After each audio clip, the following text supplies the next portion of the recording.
This is the Chapter 5 analysis tutorial for the narrative of the life of Frederick Douglass.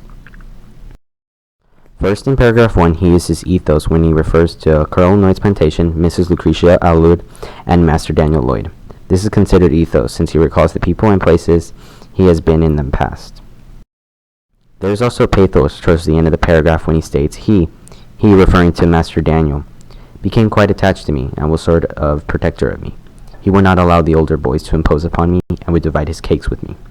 This is pathos since this creates the feeling that his master cared about him. Moving on to paragraph 2, he starts with diction when he uses the word seldom, which implies that his master rarely whipped him. Thus you can infer he was not as cruel as other masters that Frederick Douglass would have. Then he uses juxtaposition when he talks about the hottest summer and coldest winter. He implies that no matter what the weather was like, he still did not have enough clothing to wear. Lastly, he uses imagery at the end of the paragraph to create a picture of what his cracked feet looked like, and he implies that there was enough room for a pin to fit in them. Next, in paragraph 3, he uses a metaphor to compare how the children's behavior was just like a pig's behavior, because of a lack of food. Thus, you can infer that the children were hardly fed.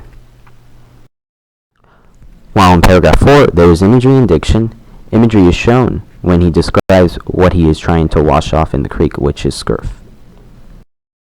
There is also diction in the sentence because scurf depicts dry, scaly skin. Furthermore, in paragraph 5, he again uses ethos when he refers to Mrs. Lucretia. He also has syntax since it is one of the few simple sentences, but it also ends in an exclamation point. This can lead you to believe that this is one of the most exciting parts of being in slavery. In paragraph 6, he uses pathos since he talks about not feeling at home even though he was at home. He was feeling empty since nothing occurred there. When he states, if, however, I found in my new home hardship, hunger, whipping, and nakedness, shows syntax through his use of punctuation, but also imagery through saying he could find hardship, hunger, whipping, and nakedness in his new home. This allows the reader to picture what hardship, hunger, whipping, and nakedness will look like in a new home. Later, in paragraph 7, he uses logos to take account of the days, months, and years. At the same time, it is juxtaposition because he emphasizes the present rather than the future or past. After that, he uses diction in 2 occasions when he talks about aft, which refers to walking straight directly, and bows of the swoop, which means the location where food is placed. Lastly, in paragraph 10, he uses imagery to represent what her face was like when he first met her.